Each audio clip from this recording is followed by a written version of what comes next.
we're going to be making a Jeremy Clarkson diddly squat farm shop milk bottle terrarium. But why? Well, nobody else is doing it. This will be the only one. Wait for it, in the world. Yeah, I cringe too a little bit. For the enclosure for this terrarium, we're going to be using a Richard Hammond-sized milk bottle. This is a 1 litre milk bottle from Jeremy Clarkson's farm shop, the Diddly Squat Farm. You can buy this milk bottle from the Diddly Squat Farm shop. It's not just a milk bottle that you buy and that's it, it's like a gimmick. They've actually got a vending machine for raw milk, milkshakes, all that sort of stuff. So you put that in the machine, press the button, it fills up nicely. We're going to be using hydro balls or expanded clay balls as the drainage layer. The drainage layer is like the water table. It harbours all the water that's underneath the ground and it slowly releases it up through the substrate layers, watering the plants from the roots, and it slowly condensates throughout the day up into the top of the enclosure, into the atmosphere, and then rains back down on the plants, watering the plants, keeping this enclosure enclosed while still harbouring all the beneficial bacteria that the plants are going to require. To get these hydro balls into the top of that milk bowl, we're going to require some ingenuity, some good old British ingenuity, Grand Tour style. We're going to get a drinks container, chop off the lid and make a funnel, make do with what we've got. It's not pretty, but it'll do. Now between the hydro balls and the substrate layer, we're going to need a barrier. We're going to be using this fly screen mesh. We lay it on top of the fly screen mesh, we draw around it and we cut that circle out and slowly lay it on top of the hydro balls. This is going to stop the substrate mixing with the hydro balls. We then move on and have some cake before we move over to the substrate. The substrate has to be beneficial for both plants and animals. So we're going to be using our own tropical brand of substrate. It's a great mix to keep humidity within the enclosure, but also be ventilated enough to allow water to run through it and rise up through it. If you want to know how to make it, click on the card directly above right now. We use our Budget and Scarpa Grand Tour style funnel to funnel it into the terrarium. Then we grab the tweezers and we slowly brush it with a slight incline towards the back. That just gives it a little bit of depth of field. Once we have planted this and sorted out all the other decor, it's going to look like that. In one of the Grand Tour episodes, Jeremy Clarkson had a car. It's called an MFB. It was a Bentley Continental. Now, MFB, you can think about what it might say, what it might understand. I personally put it down to Mother, something beginning with F, Bentley.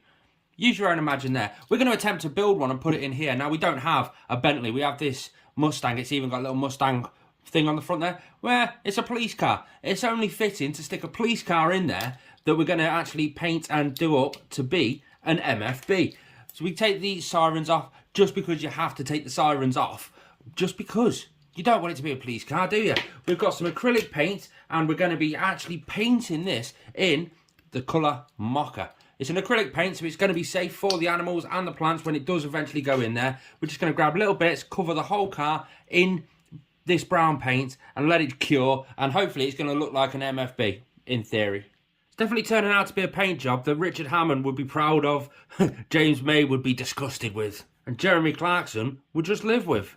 That'll do. I know it's a Mustang, but what's the worst that can happen? Let's leave that to dry and move over to the hardscape and planting of the terrarium. We have an assortment of things to help us here. We've got some slate, a tiny piece of corkbark, some moss, some nice little really fine sand, and we've got the lovely little fern. Let's get started with the MFB terrarium. The first piece, we're actually going to get a piece of this fern. Now, we're not going to use the full fern. We're just going to use one little strand of it to go in the back corner, just to add that higher depth of field in the back. We're going to start at the front of the enclosure with just a little piece of moss. That gives it a lovely little piece of depth of field. Now, we want to get this right at the very front of the actual enclosure itself. Tuck it down into the substrate, just like that, on that nice little angle. That gives it a piece of forward field view so that it looks deeper than it actually is. Then we've got this awesome piece of slate just here. This is going to make part of a road for the MFB to sit on. That's going to go next to the moss that we've got there. Now, if you remember, on that episode of the Grand Tour where they did have the MFB, there wasn't a full road. It was like mud and dirt tracks and stuff. So we don't want to make it too much of a road, and we don't want the full MFB to actually be sat onto the slate. Some more of these hydro balls are actually going to get put around that road just to create the boulder effect that was on the MFB roads. The joy is none of them are perfectly round. They are all mini boulder shaped, so this is going to be perfect to make the rest of the road. The arduous task is just putting them in one at a time in the right placement and securing them. Check this one out. It's like 3 in 1. That does absolutely perfect for the atmosphere that we're going for within this enclosure. I dread to think what Jeremy Clarkson's reaction would be to this. If he sees this process start to finish and sees the effort and the work that's going into it and the result not being absolutely amazing like most of my builds, stick your comments down below what you think his reaction would be. Use the correct terminology that you think he'd actually use. Feel free to say some naughty words. Just keep it friendly for the children watching the video. Now for this lovely little fern plant to go in that back corner that we've not actually dug on just yet. We've got the full root system just here. We're going to make a little hole in the substrate, lower this in and pack it in around. Just a lovely little hole in that back corner, ready and big enough for the root system of this fern. We grab the fern and slowly but surely lower it down gently into that hole, really pushing it down nice and deep and securing it properly. Underneath the fern, we're going to add another little piece of moss, just to, again, add for a little bit of depth of field. Then another piece on the other side.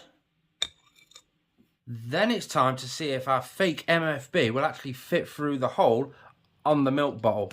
It looks like it's going to fit through, but will the tongs fit in? Yes. Let's see, and get that in position just down there on the road, which, to be fair, normally the Jeremy Clarkson cars are normally ended up broken down somewhere with some bad language being thrown around. Let's try and see if we can open the door on the MFB just to make it look a little bit more natural. Is that enough? Is that enough? Give it a bit of a jiggle down, keep it nice and secure. Before stocking the animal into this enclosure, we have to add the water, because if you don't know, a closed terrarium is a closed lid. You don't have to water it, you don't have to do anything to it. You just add a bit of water once every year or so. Now, the idea is the water will evaporate into the environment via a normal evaporation. It will get trapped inside the enclosure and build up condensation on the outside of the enclosure.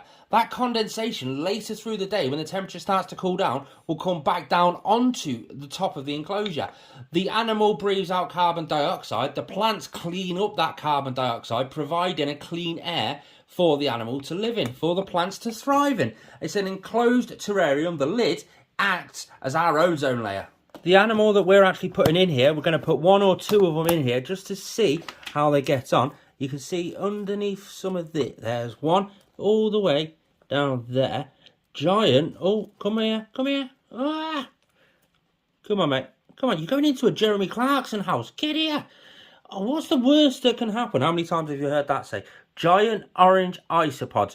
We're going to stick a couple of adults and a couple of babies in there and just see how they get on. We put the lid on, left it somewhere light and bright on a windowsill and just left it. And it really is settling in well. The plants are doing great. The animals are doing great. If you like this sort of content, make sure you do subscribe.